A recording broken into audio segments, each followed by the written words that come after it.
ಮೆಚ್ಚಿದೆ ಮಾದೇವಿ, ಮೆಚ್ಚಿದೆ. ನಿನ್ನಂತಹ ಸತಿಯನ್ನ ಪಡೆಯೋಕೆ ನಾನು ಪೂರ್ವ ಜನ್ಮದಲ್ಲಿ ಪುಣ್ಯ ಮಾಡಿದ್ದೆ ಕಣ್ರಿ, ಪುಣ್ಯ ಮಾಡಿದ್ದೆ. ಇನ್ನೊಂದು ಜನ್ಮ ಅನ್ನೋದು ಇತ್ತು ಅಂದ್ರೆ ನೀವೇ ನನ್ನ ಪತಿಯಾಗಿ ಬರ್ಬೇಕು ಅಂದ್ರೆ ನೀವೇ ನನ್ನ ಪತಿಯಾಗಿ ಬರ್ಬೇಕು. ಏನ್ ಮಾತಾಡ್ತಾ ಇದೀಯ ಮಾದೇವಿ? ನನಗೆ ನಿಮ್ಮ ಕಾಲಿಗೆ ಬಿಟ್ಟು ಆಶೀರ್ವಾದ ತಗೋಬೇಕು ಅಂತ ಮನಸ್ಸಾಗಿದೆ. ಯಾಕೆ, ಏನಾಯ್ತೆ?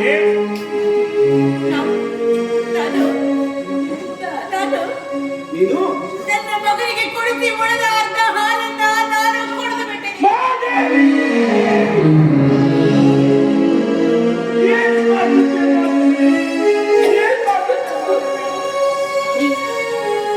ದೀರ್ಘ ಸುಮಂಗಲಿಯಾಗಿ ಹೋಗು ಅಂತ ಆಶೀರ್ವಾದ ಮಾಡ್ತೀರಾ ಅಂದ್ರೆ ಏನ್ ಮಾಡ್ದೆ ಮಾದೇವಿ?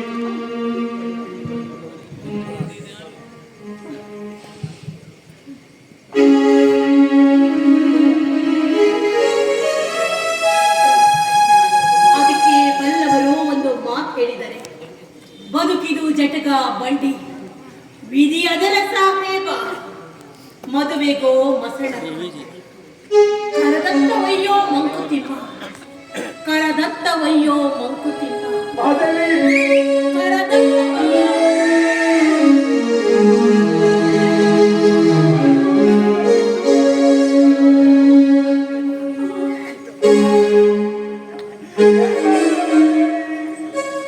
ಜೀವ ಜ್ಯೋತಿಯೇ, ಜೀವ ಜ್ಯೋತಿಯೇ, ನನ್ನ ಒಂಟಿಯಾಗಿ ಬಿಟ್ಟು ಹೋದೆ ಯಾವ ನೀತಿಯೇ. ಜೀವ ಜ್ಯೋತಿಯೇ, ಜೀವ ಜ್ಯೋತಿಯೇ, ನನ್ನ ಒಂಟಿಯಾಗಿ ಬಿಟ್ಟು ಹೋದೆ ಯಾವ ನೀತಿಯೇ. ಈ ಒಂಟಿಯಾಗಿ ಬಿಟ್ಟು ಹೋದೆ ಯಾವ ನೀತಿಯೇ. ನನ್ನ ಒಂಟಿಯಾಗಿ ಬಿಟ್ಟು ಹೋದೆ ಯಾವ ನೀತಿಯೇ.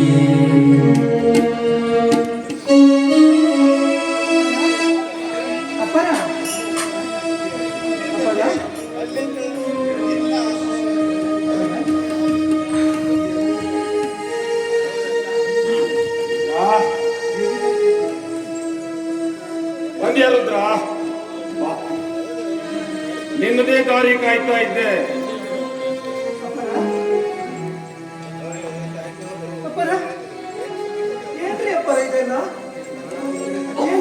ನಾನು ನಿನಗೆ ಅವತ್ತೇ ಹೇಳಿದ್ದೆ ತಾನೆ, ತಪ್ಪು ಮಾಡಿದ ಆ ಕಟುಕನಿಗೆ ಸರಿಯಾದ ಶಿಕ್ಷೆಯನ್ನ ನಾನು ಕೊಡ್ತೀನಿ ಅಂತ.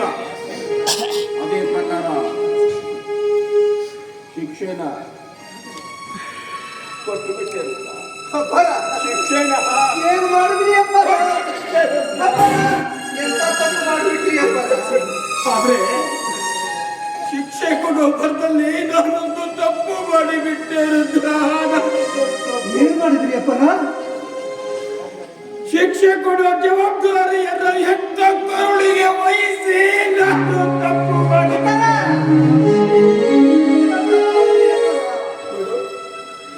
9 ತಿಂಗಳು ಹೆತ್ತ ಹೊತ್ತ ಮಗನಿಗೆ ಕೈಯಾರೆ ವಿಷವನ್ನ ಕೊಡುವಾಗ ಅವಳ ಆ ಹೆತ್ತ ಕರಳು ಎಷ್ಟು ಮಮ್ಮಲ ಮರುಗಿದ ಬೇಡ. ನಾನು ತಪ್ಪು ಮಾಡಿಬಿಟ್ಟಿರುತ್ತ. ನಾನು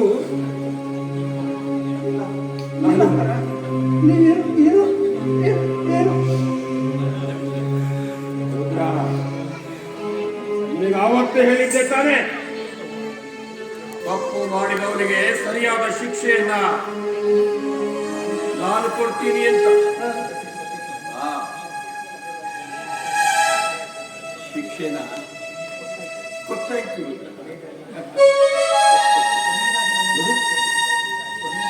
ಹೀಗಾಗಿ ಮೊದಲನೇದಾಗಿ ನನ್ನೊಂದು ಮಾತು ನಡೆಸ್ಕೊಡ್ತೀಯ ಅಂತ. ಹೇಳ್ರಿ ಅಪ್ಪರ, ನಾ ಏನ್ ಮಾಡ್ಬೇಕು ಹೇಳ್ರಿ ಅಪ್ಪ. ಅದು ಅದು ನಮ್ಮ ರುದ್ರ ಅಂದ್ರೆ. ನೋಡ್ ರುದ್ರ, ನ್ಯಾಯ ಅಂತ ಈ ಬೆಟ್ಟಪ್ಪನ ಮನೆಗೆ ಬಂದವರು ಇದುವರೆಗೂ ಬರಿಗೈಯಲ್ಲಿ ಹೋಗಿಲ್ಲ, ಮುಂದೆಯೂ ಕೂಡ ಹೋಗ್ಬಾರ್ದು. ಇದನ್ನ ನೇಗಿಸಿಕೊಂಡು ತೂಗಿಸಿಕೊಂಡು ಹೋಗ್ಬೇಕಾದವನು ನೀನು ರುದ್ರ. ಹಾ, ಅಪ್ಪರ ನೀನು ಇಲ್ಲ ಅಪ್ಪರ, ಇಲ್ಲ ಮಾತಾಡಬಾರ್ದು. ನಾನು ಹೇಳಿದ್ದು ಕೇಳಬೇಕು ಅಷ್ಟೇ. ಇದು ಇದು ನಮ್ಮ ರುದ್ರ ಅಂದ್ರೆ.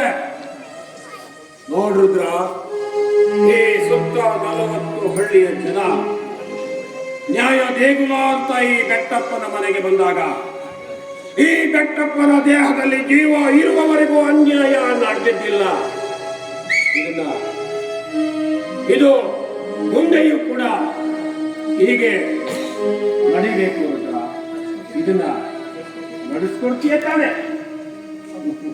ಅದು ಅದು ನಮ್ಮ ರುದ್ರ ಅಂದ್ರೆ.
ವಿಧಿಯದರ ಸಾಹೇಬ ಮಧುರೆ ಮೂರು ಮಚ್ಚನದ್ದು ಕರೆದತ್ತ ಸಾಗು.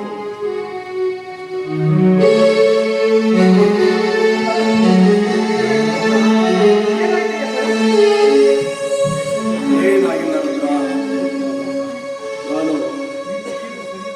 ನಾನು ಗಟ್ಟಿಯಾಗೇ ಇದ್ದೆ, ಏನೂ ಅಲ್ಲ.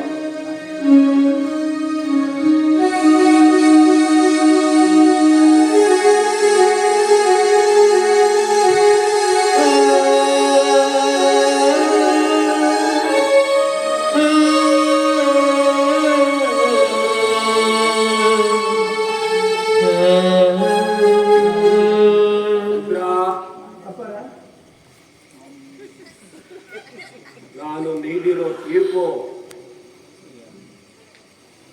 ಸರಿಯಾಗಿದೆ ತಾನೇ?